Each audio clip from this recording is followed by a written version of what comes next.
Welcome to this tutorial on Oracle Business Suite Integrated SOA Gateway.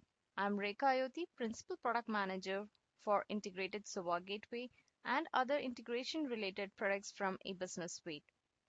Today we will see how to publish PL SQL API as REST service. This tutorial is intended for architects, developers, and implementers who are working on integration of eBusiness Suite application. It can also be referred by mobile application developers who are working on developing custom mobile applications on top of eBusiness Suite.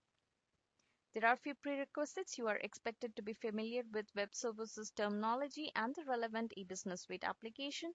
And if you're planning to refer this tutorial for hands-on experience, ensure to have your eBusiness Suite Release 12.4 instance configured for REST services. For that, you would have to refer my Oracle support note 1311068.1. The objective of this tutorial is to see or learn how to deploy Oracle eBusiness Suite PL SQL API as a REST service and then test it. We will consider the sample use case of create employee in eBusiness Suite, and here are the high-level steps. First, I will search for relevant API in integration repository. Then I will deploy that PL SQL API as REST service and create grants for it, then invoke the service, and finally verify that the employee record is created in eBusiness Suite.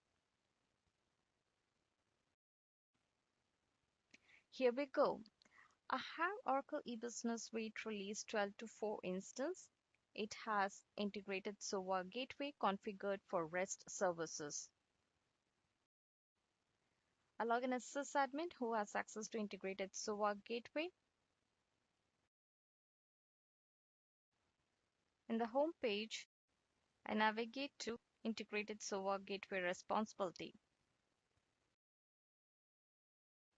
Click on Integration Repository. Click on Search button. I will search by business entity, employee. Here are the list of APIs belonging to business entity employee. The last one is of my interest. I'll click on the employee name. This is the interface detail page for the API, and as you can see, it's an Oracle seeded public API. You can scroll down to see the list of methods in the API. Navigate to REST Web Service tab.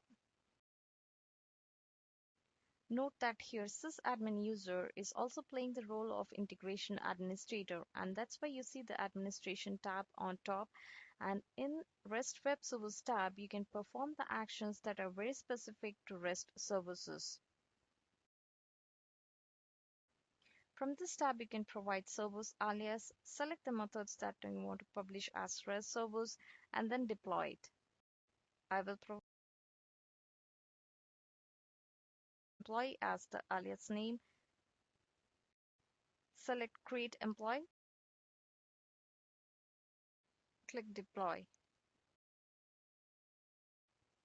I get the confirmation message on top of the page, and now we have the PL SQL API deployed as a REST service on click of a button.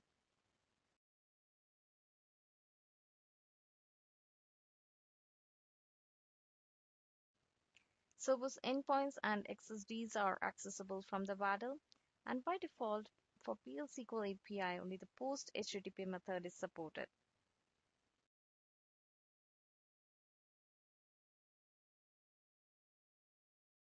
Click on View WADL link.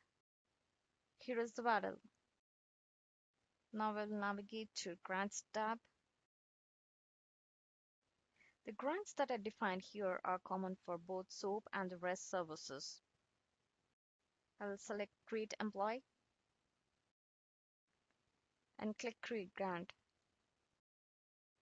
If more than one methods are selected, they are listed here. You can create grant for a specific user, group of users, or all users. I want to give access to a group of users having the responsibility, HRMS manager. Search for the responsibility.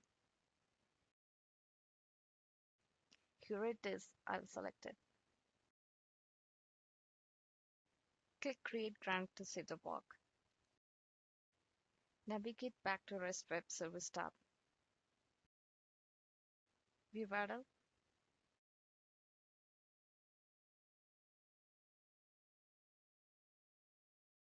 And the XSD.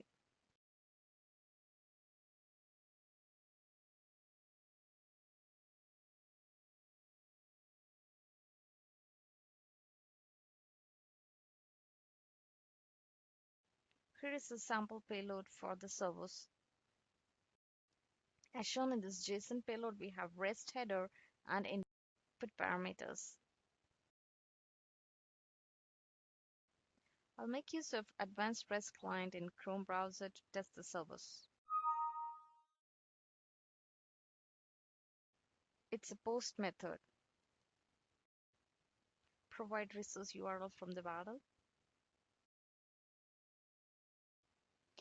Add HTTP headers for basic authentication. Construct it for HRMS user. Similarly, add other headers. Accept the response in JSON as well.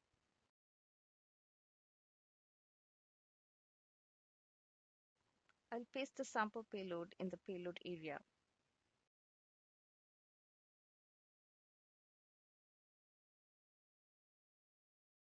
Click Send. Here is the JSON response.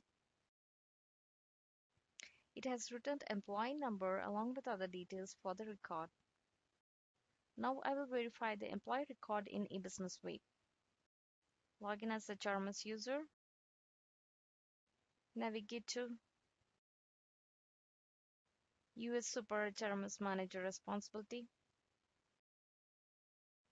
Click on People. Enter and maintain form. Find for the employee record. Employee number returned by the service is 2404. Enter it here. And find. And here it is. So the employee record is created in a Business Suite application. I hope you found this tutorial helpful. Here are a few references. If you have any queries or feedback, you can reach to me directly in this email address. Thank you.